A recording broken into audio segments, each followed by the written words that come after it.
Yes, thank you, Fred.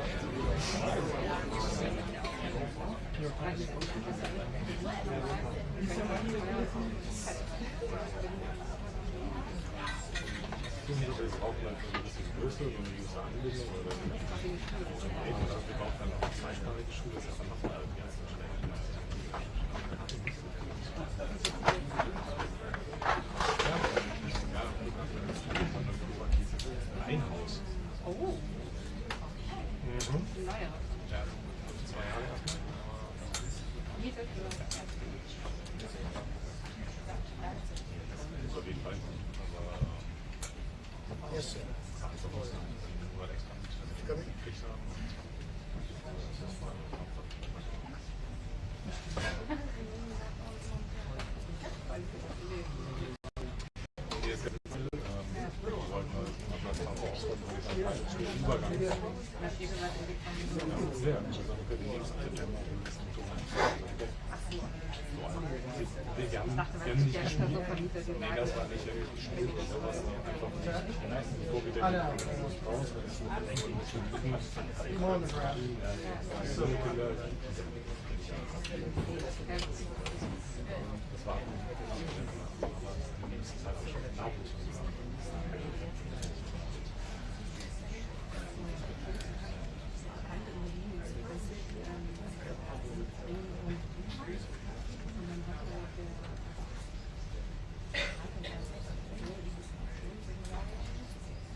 Good afternoon, everyone.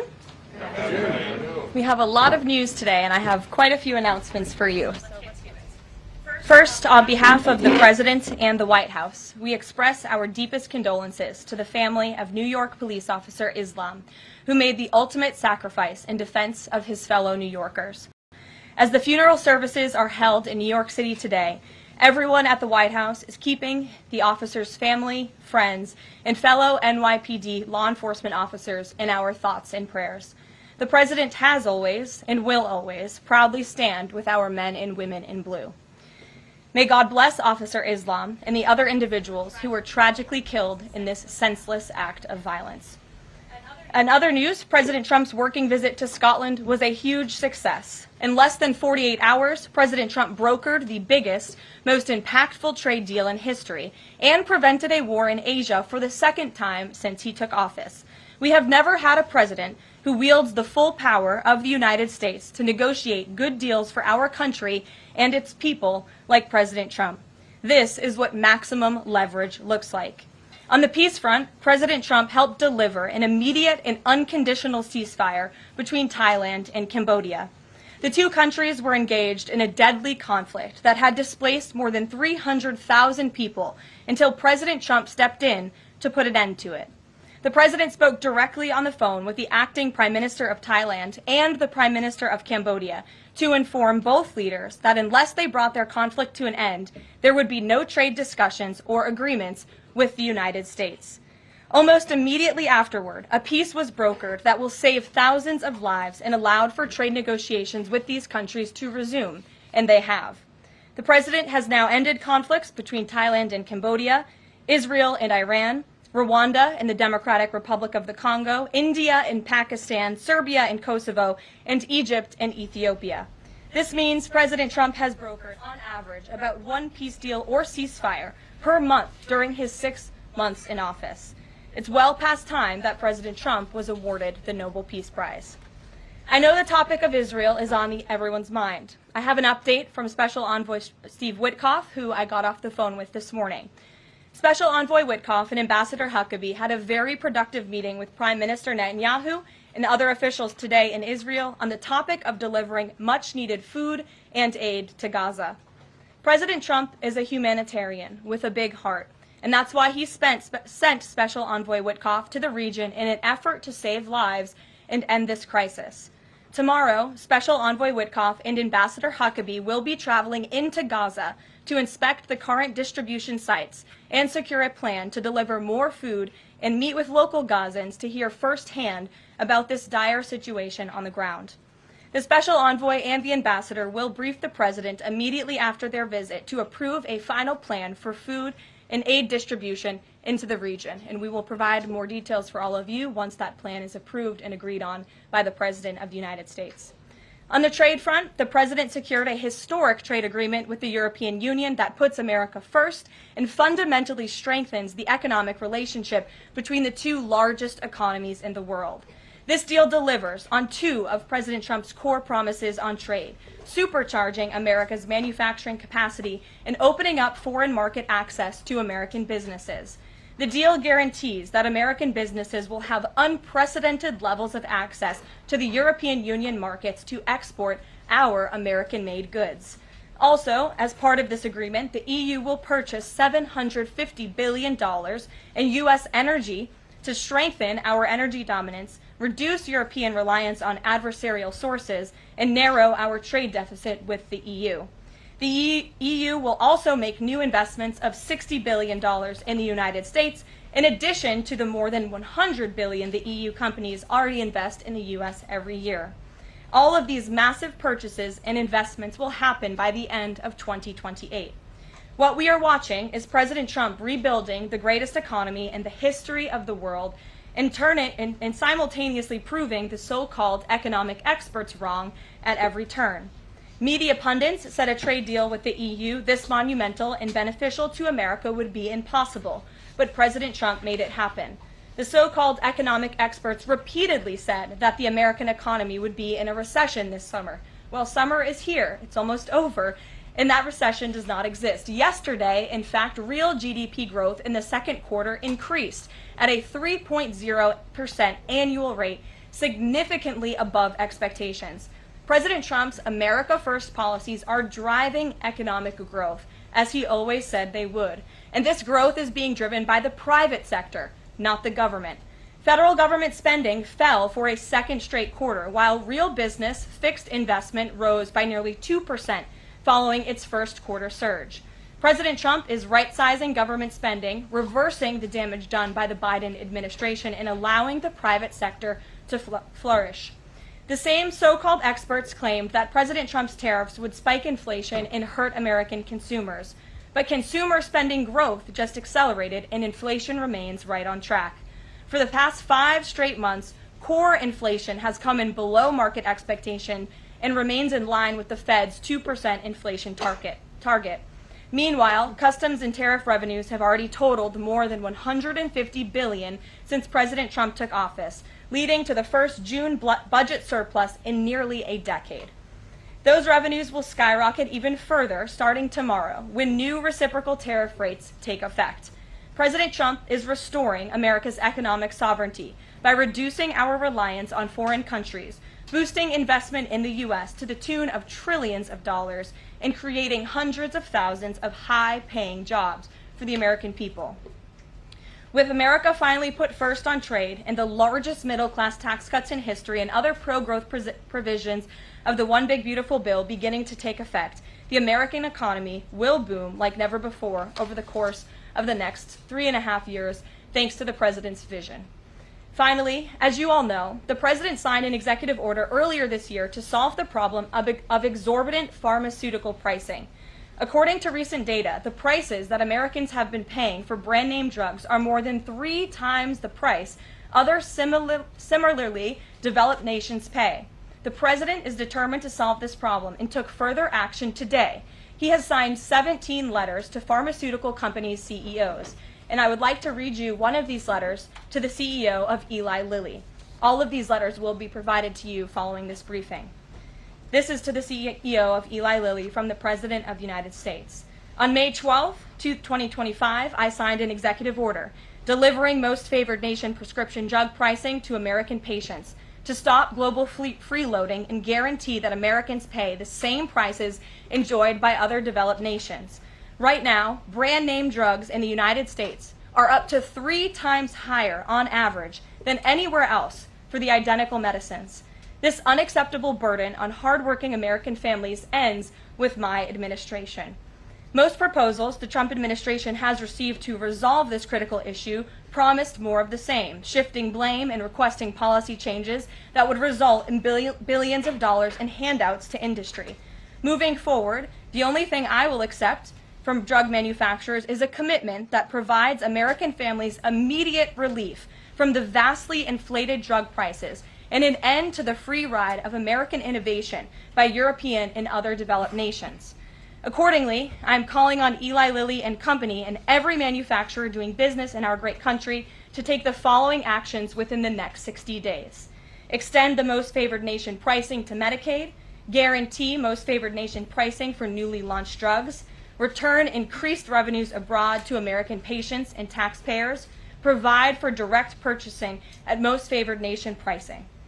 The President's team, including Secretary Kennedy and Administrator Oz, stand ready to implement these terms. The President expects to further engage with them immediately in good faith to deliver relief for American families. Make no mistake, a collaborative effort towards achieving global pricing parity would be the most effective path for companies, the government, and American patients. But if you refuse to step up, we will deploy every tool in our arsenal to protect American families from continued abusive drug pricing practices.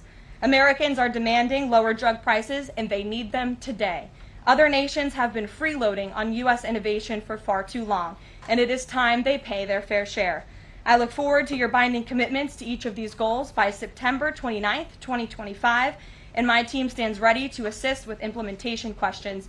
Thank you for your immediate attention to this vital national priority. Signed, President Donald J. Trump. Again, to the CEO of Eli Lilly.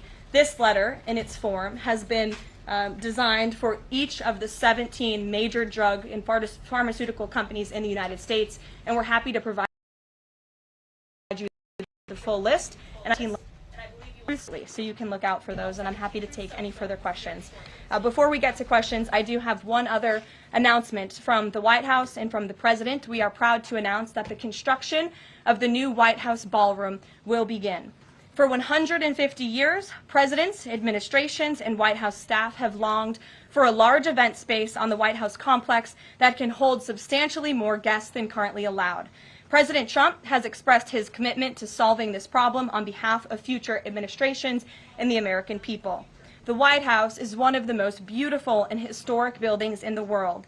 Yet the White House is currently unable to host major functions, honoring world leaders in other countries, without having to install a large and unsightly tent approximately 100 yards away from the main building's entrance.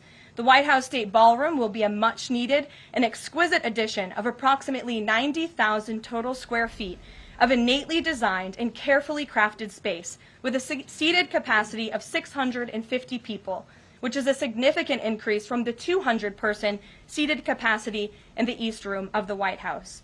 In recent weeks, President Trump has held several meetings with members of the White House staff the National Park Service, the White House Military Office, and the United States Secret Service to discuss design features and planning. President Trump has chosen McCreary Architects as the lead architect, which is well known for their classical architectural design and based right here in our nation's capital. The construction team will be headed by Clark Construction, and the engineering team will be led by AECOM. The project will begin in September 2025, and it is expected to be completed long before the end of President Trump's term. President Trump and other donors have generously committed to donating the funds necessary to build this approximately $200 million structure. The United States Secret Service will provide the necessary security enhancements and modifications.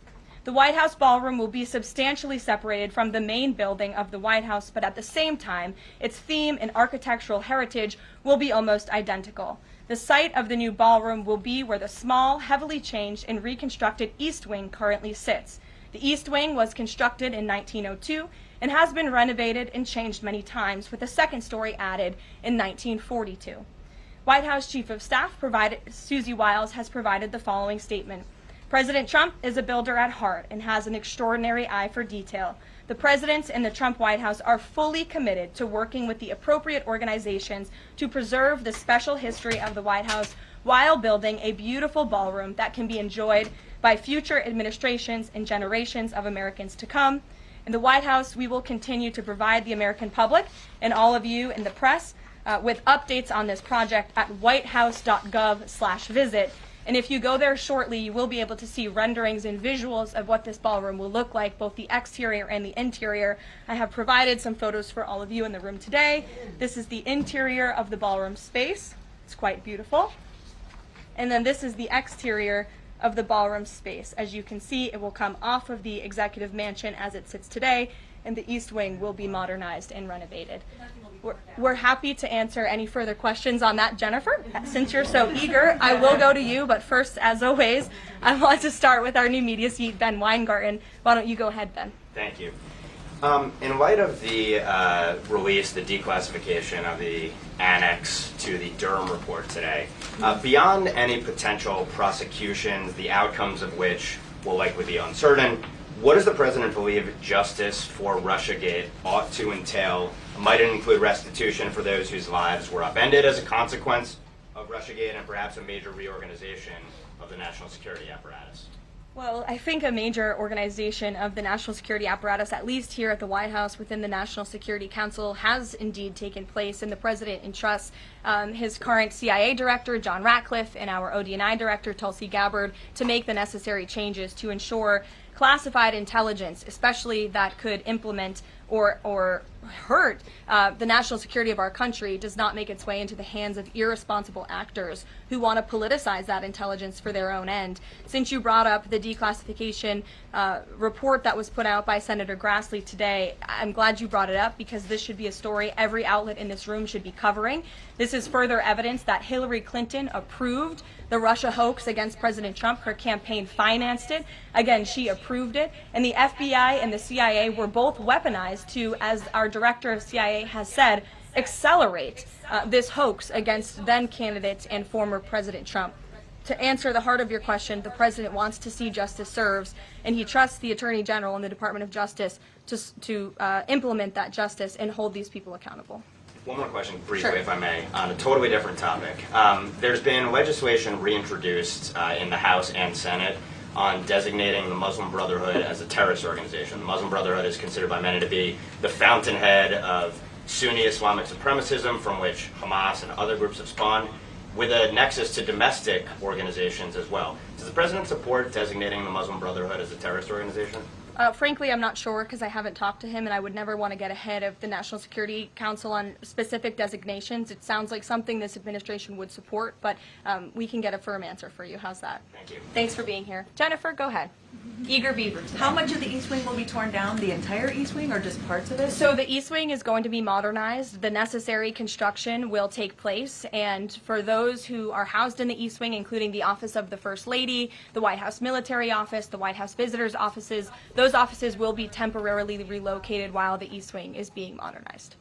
And then on Israel-Gaza, there are some reports that negotiations with Hamas might not be continuing. Did you get any updates from Steve Witkoff on that? I did. Special Envoy Witkoff is actively talking with our counterparts in Israel about that, and he wants to give some grace to the president so he can fully brief the president on what he's learning on the ground in both Israel and Gaza. But the president put out a very strong statement on Truth Social this morning, which I'm sure you saw, and he said the quickest way to end this entire conflict, the humanitarian crisis that we've seen, and the crisis in Israel that of course started on October 7th when Hamas brutally kidnapped and raped innocent Israelis, that terrible terrorist attack, is for Hamas to surrender, to release all of the hostages, and to end this conflict. And that's what the president wants to see. He's made that very clear. But the special envoy will be in Gaza tomorrow, as I shared with you previously. Josh.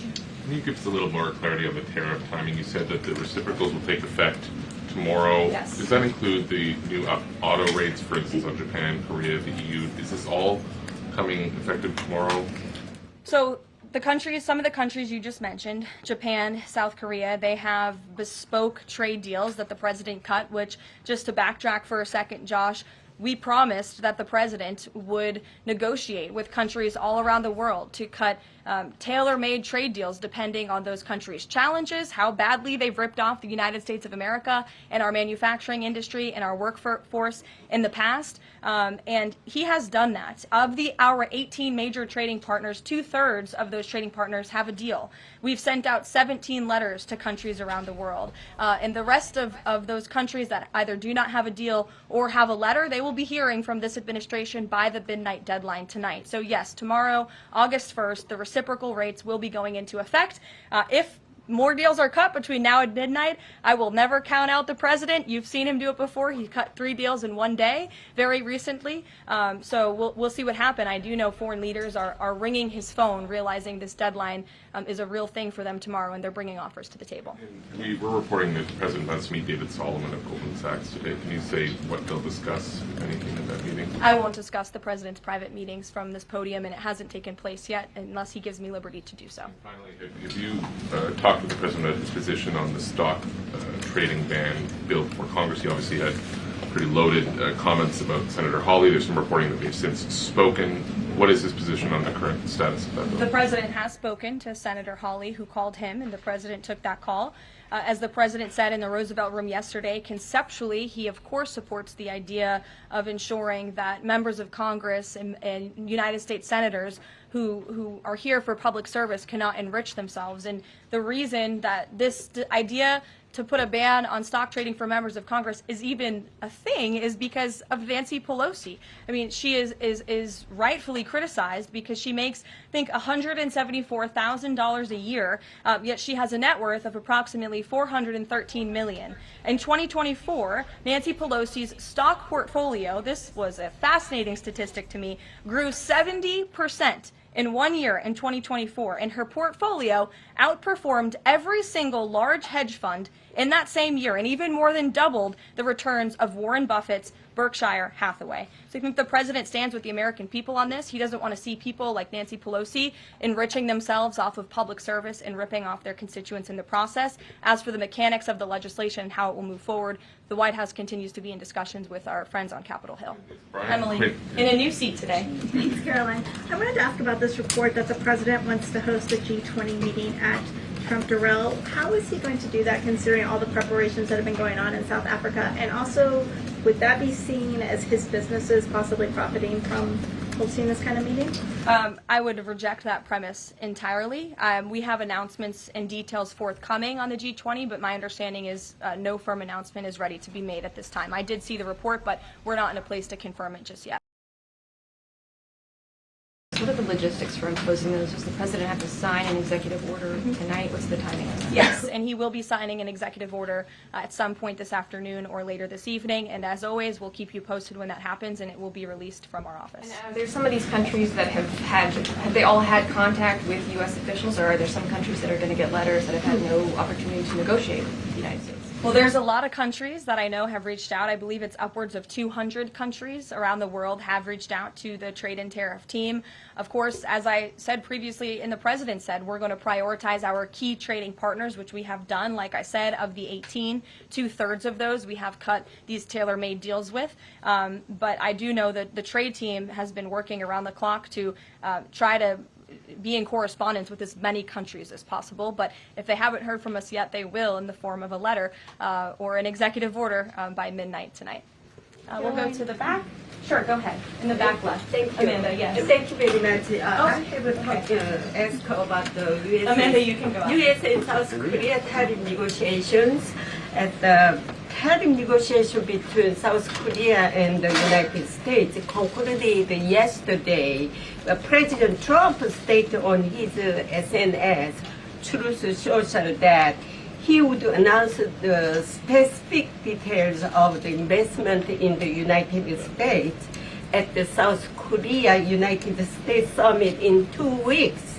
My question is this tariff negotiation a final agreement or is further negotiation necessary? Thank you. Well, yes, as you know, the president met with representatives of the Republic of South Korea here at the White House yesterday, and they did, in fact, reach a deal. And South Korea will pay a 15% tariff rate, including 15% on autos, while providing historic market access to American goods like autos and rice.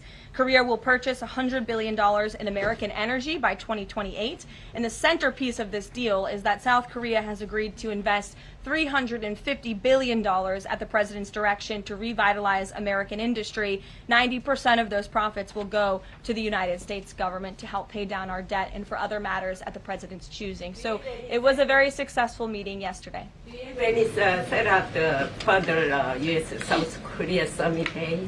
I'll get you something on that. I don't have it at my fingertips. Okay, Amanda.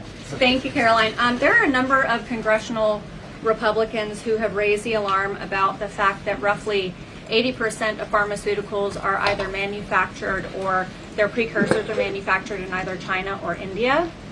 There are some pieces of legislation, some recommendations, which include either onshoring, nearshoring, or friendshoring, those components of that. Do you know if the president intends to throw the weight of the executive behind that?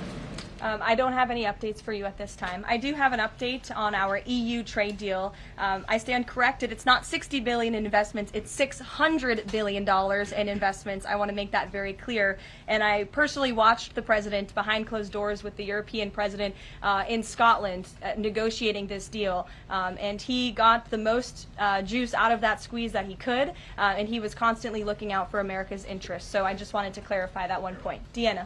Thanks, Caroline. For the countries that don't have a deal yet, should we be looking at the April 2nd chart at all? Or is he negotiating and talking about having a set tariff rate, 10%, 20%?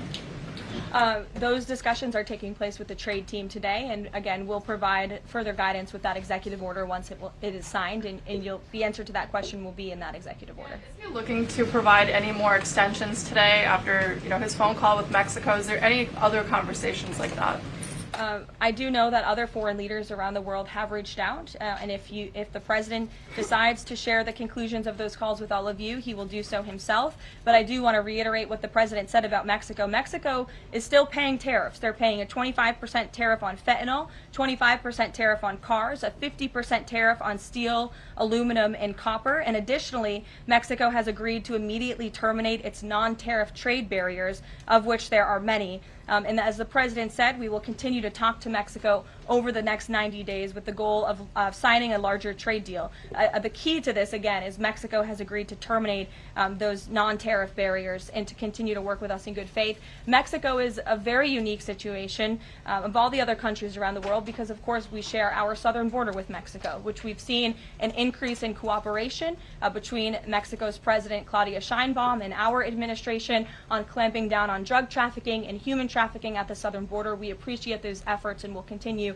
to work in good faith and to continue to have these trade discussions as well. Joey. Yeah, thanks, Caroline. Just clarifying a previous question. President Trump has indicated he's been looking at either 15% or 20% baseline universal tariff. Has he landed on one of those yet? I won't get ahead of the president on that baseline announcement. And then secondly, what did Treasury Secretary Bassett mean yesterday when he called the new Trump accounts for newborns a, quote, backdoor to privatizing Social Security? Does the administration view this new Trump accounts as a way to, in the long term, perhaps privatize Social Security? What the Secretary of Treasury was saying and what this administration believes is that these Trump newborn accounts, which is an incredibly creative and great provision that was in the One Big Beautiful Bill for newborn babies and families and future generations of Americans, will help supplement, not substitute, Social Security. The Trump administration is wholeheartedly committed to protecting Social Security. The president did it in his first term. He's doing it again in this term. But these newborn accounts are another revenue stream for young people to watch their money grow throughout their lives and to one day be able to access those funds so they can hopefully build a home and live the American dream. Jake. Just one follow-up on tariffs and one not. Is the president at all considering extending the August 12th China deadline at all? Is that in consideration? So, look, on China, you heard from the president on Air Force One when we were returning from Scotland. You've heard from the Treasury Secretary as well, Ambassador Jameson Greer. They just spent 2 days in Geneva for their third round of talks with China. And the current policy, the current trade program that we have going with China right now, as it stands, will decrease our deficit by $5 billion this year. So we are moving in the right direction when it comes to China. And Secretary Besant and Ambassador Greer continue to be in direct communication with our Chinese counterparts. Is it extension on the table potentially from the August 12th deadline as it stands? I don't think so, but I'll let the Secretary of Treasury speak on that because he's leading these negotiations. Reagan, go ahead. Thanks, Karoline. There's growing frustration that more of Trump's nominees haven't been confirmed. Why does the president think Senate Republicans are so behind, and has he had any further conversations with Leader Food about it? The president has had many conversations with his friends in the United States Senate about advancing his nominees, his judicial nominees through this process. It is critical that we get these good attorneys in these positions so that we can end the weaponization of justice, so we can have true law and order in our country. It's unfortunate the Democrats are playing political games, but the president has made it clear to Senate Republicans they need to do everything in their power to advance the president's nominees as well. Kelly, go ahead. Karoline, thank you. 2 questions real quickly. Sure. Nigeria. Congressman Chris Smith, Republican from New Jersey, is calling upon the President of the United States to do something in terms of imposing perhaps sanctions on Nigeria for the persecution of Christians living in the northern part of Nigeria by radical Islamic groups. Has he contacted the President yet? And do you know if there's any action that the President will take? I'm not tracking a call between the president and the head of Nigeria. I know the president wholeheartedly condemns the persecution of Christians or, frankly, of people of any faith all over the world, but I don't have any updates for you in terms of sanctions in this part of the world. My second question, Caroline, deals with immigration here in America. As you know, a lot of deportation has been going on. ICE has been going after violent criminals that are here illegally, and rightly so. In the midst of that, there are some evangelical pastors who are stating that it may have gone to a point of being indiscriminate and actually getting innocent people, like members of the clergy. Has the president and has ICE looked at that to see how they can actually go after those violent criminals, but also make sure that members of the clergy are still not being deported? Well, look, the administration has always maintained the position that anyone who illegally crosses our nation's borders is subject to deportation. That's just the law of the land, and we must be a nation that enforces our laws.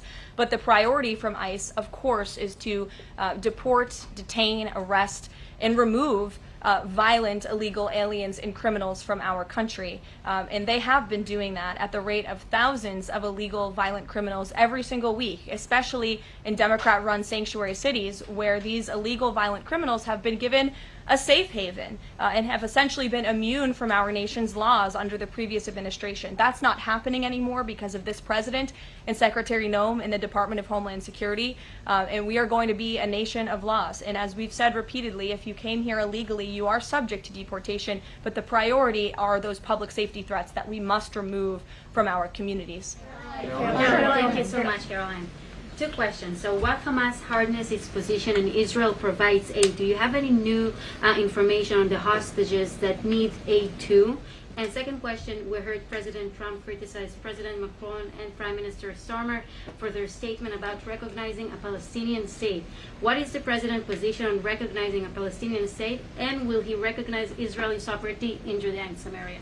I can answer both of those questions for you. On the second question about a Palestinian state, the president expressed his displeasure and his disagreement with the leaders of France, the United Kingdom, and Canada. He feels as though that's rewarding Hamas at a time where Hamas is the true impediment to a ceasefire and to the release of all of the hostages. So to your first question, the president wants to see all of the hostages released. He cares deeply about this. He has met with many of the former hostages, many of the families of those who have loved ones who are still being held hostage in Gaza. I have met with them too. It is absolutely devastating what these poor people have been through, and the president is always thinking about them, and that's why he's designated his special envoy Steve Witkoff, who's doing a tremendous job to release the hostages and to end this conflict. But the president has always said the last remaining hostages, now there are 20 living hostages in Gaza, will always be the hardest because Hamas is unfortunately using these innocent people as bargaining chips. But nevertheless, we are committed to seeing this come to an end. Elizabeth. Thanks, Caroline. Part of the settlement with Brown prohibits it from performing transgender procedures or prescribing hormone, puberty blockers, that type of thing. Will eliminating these types of procedures be a priority for the Trump administration in negotiations with other universities? I can tell you that ending the chemical castration of children in our country is a priority of this administration. We've talked to many of these universities about it, but the president has also taken very strong action to cut off the funding for any medical institution in this country that provides those barbaric procedures. The Brown University agreement, since you brought it up, is yet another win to root out anti-Semitic behavior on our nation's college campuses and unlawful racial discrimination. Brown has agreed to no longer allow unlawful racial discrimination in admissions or university programming. They have agreed to provide access to all relevant data and information to rigorously assess compliance with its commitment to merit-based admissions, and they will pay $50 million over 10 years to state workforce development organizations that comply with anti-discrimination laws, supporting regional economic growth and career opportunities. Brown will also adopt the definitions of male and female from President Trump's executive order, defending women and gender ideology extremism for women's sports, programming, facilities, and housing. Brown will no longer perform gender reassignment surgeries on minors or prescribe them puberty blockers or cross-sex hormones. And Brown will take steps to improve the campus climate for Jewish students and combat anti-Semitism on their campus. This is yet another huge win for American students and for those who love our country and want to abide by our country's laws. On the topic of defending women from gender ideology extremism and helping women's sports, the president will be signing an executive order at 4 o'clock today with some very famous professional athletes whom I'm sure you all know. And that executive order will be focused on strengthening athletics in our country and making America healthy again. And we are going to re-implement the presidential fitness test in America's schools, which is, I think, something all Americans can get behind. So you'll hear from the president in 2 hours, and we will see you all there. Thank you.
How